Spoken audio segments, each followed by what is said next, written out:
¿Qué tal, amigos, amigas de ciclismo, amantes de este bonito y duro deporte? Hablamos de lo que más nos gusta, empezamos. De momento, 42 segundos, 43, ¿dónde estás? Annemiek van Vleuten. Vamos allá con el duelo definitivo entre Mathieu van der Poel y Tadej Pogačar, 1-1. La Milán-San Remo fue para van der Poel, la Tour de Flandes fue para Tadej Pogačar y una semana después se vuelven a citar el campeón del mundo y no sé si el mejor corredor actual de las clásicas, que es Mathieu van der Poel. No sé si es el mejor, porque ya está la duda de quién es, si Pogačar, aparte de un ganador de Tour de Francia, es el mejor clásico mano del momento, ¿no? Bueno, ese es otro debate. Vamos a hablar de la París-Roubaix masculina, que va a tener lugar el domingo 13 de abril. Recuerdo que la carrera femenina será el sábado 12, que no coinciden en día, sábado y domingo. Tenemos 2 días de disfrute de esta París-Roubaix.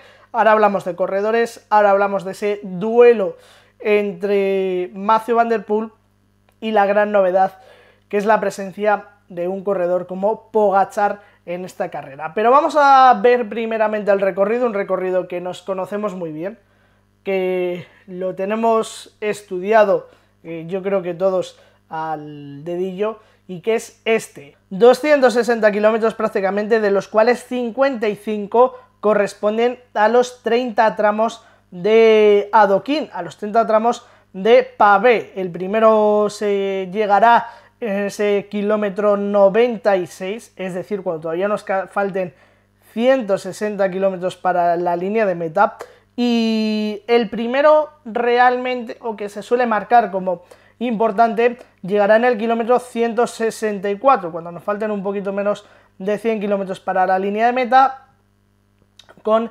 el bosque de Arenberg.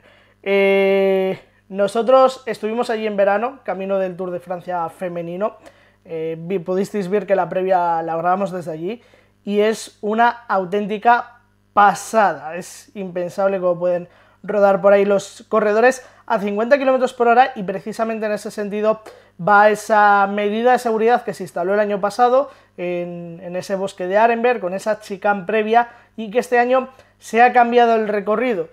Cuando estén llegando a Arenberg, en vez de continuar todo recto en el pueblo previo, en la localidad previa, se va a ir por una calle paralela, digamos, que eso va a generar que se reduzca la velocidad, porque habrá varias curvas, ¿no?, de 90 grados, primero para entrar en esa calle y luego otras 2 curvas de 90 grados que ya les dejarán prácticamente en la entrada a ese bosque de Arenberg. Cuando se llega ahí faltarán 19 kilómetros para la línea de meta, y a partir de ahí pues un festival de pasar tramos de 3, 4, 5 estrellas. Es verdad que luego ya, cuando nos queden 40-50 kilómetros, tendremos pequeño descanso en cuanto a la dureza y a la dificultad de los tramos, para afrontar esos 2 que ya están en los últimos 30 kilómetros, que suelen ser determinantes, como es Champaran-Perbelep, 1 kilómetro 800 metros, y Carrefour-Le Havre,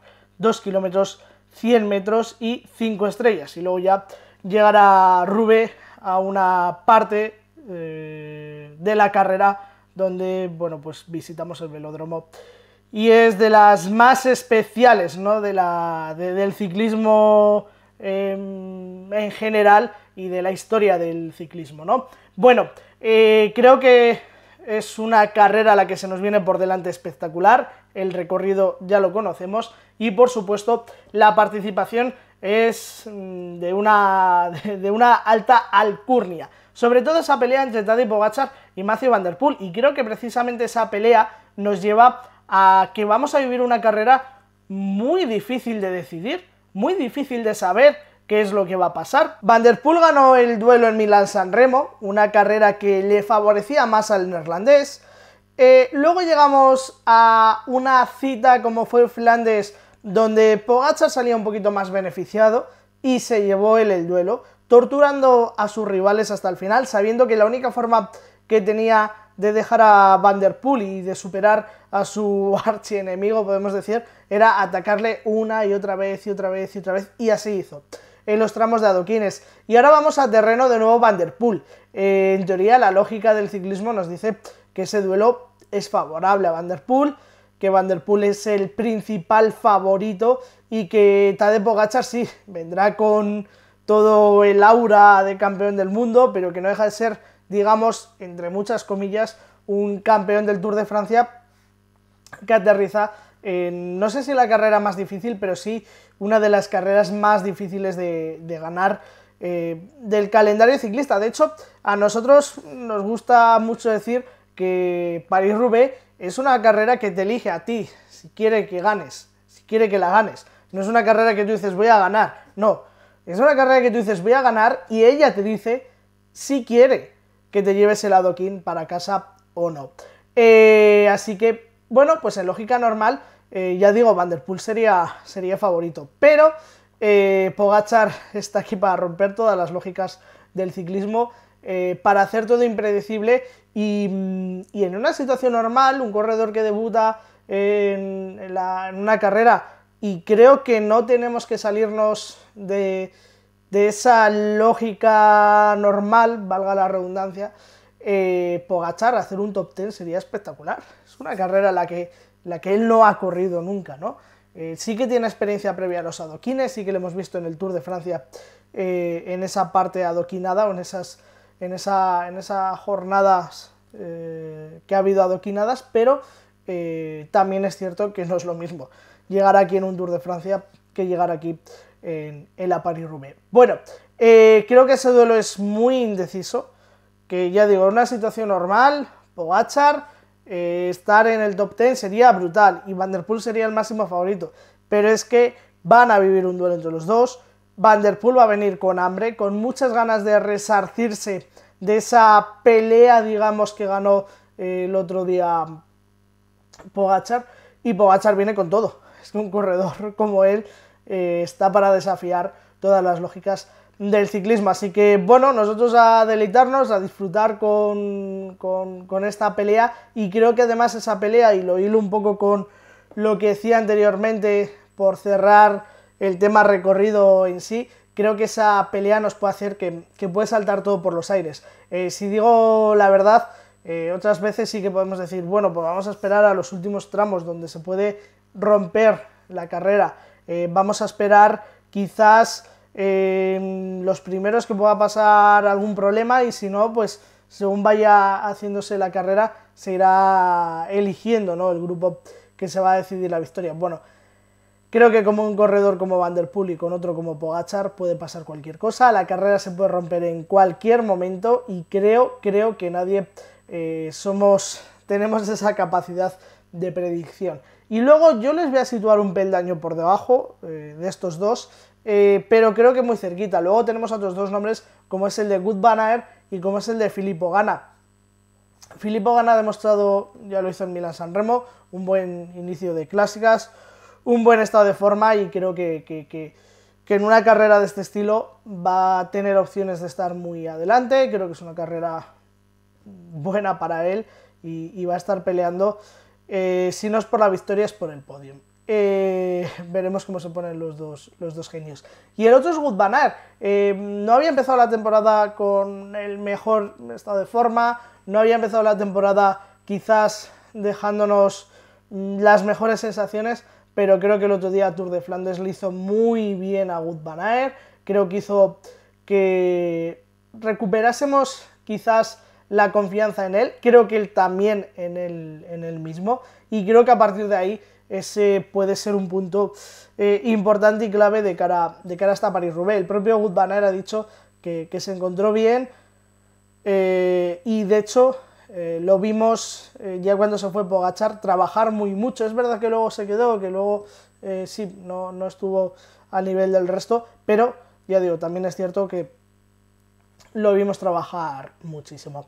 Y bueno, a partir de ahí, a partir de los cuatro genios, digamos, vamos a repasar un poco equipo a equipo, las participaciones que tenemos, o las alineaciones que tenemos confirmadas en el momento en el que estamos entregando este documento. Vamos a ver a Astana, quizás Valerini y Teunissen son un poco los dos nombres que suenan en este momento, no tienen confirmada su participación. Vamos a ver, porque está haciendo muy buen inicio de temporada Astana. En el caso de Bahrein quizás Mohoric, en el caso de Picnic Pavel Bittner, Groupama Stefan Kuhn, son nombres que pueden ser importantes y que pueden llegar a los últimos tramos con opciones, pero bueno, que en principio su objetivo debería ser un top 5, un top 10. Jaiko Alula quizás con Weissert, puede ser un poco más Weissert el hombre líder, digamos. Movistar, la verdad es que no sé si... Creo que no va a ser una de las mejores clásicas para ellos. Creo que tampoco tienen un gran especialista. Vamos a ver Gonzalo Serrano, quizás Nosgar, Cortina, sobre todo, que es quizás, bueno, pues el hombre que mejor lo puede hacer. Viene a hacer un top 10 en el Tour de Flandes, pero creo que ese es el objetivo, ¿no? Que un top 10. Por cierto, de Movistar ha llamado mucho la atención en redes la participación de Diego Pescador, el joven colombiano.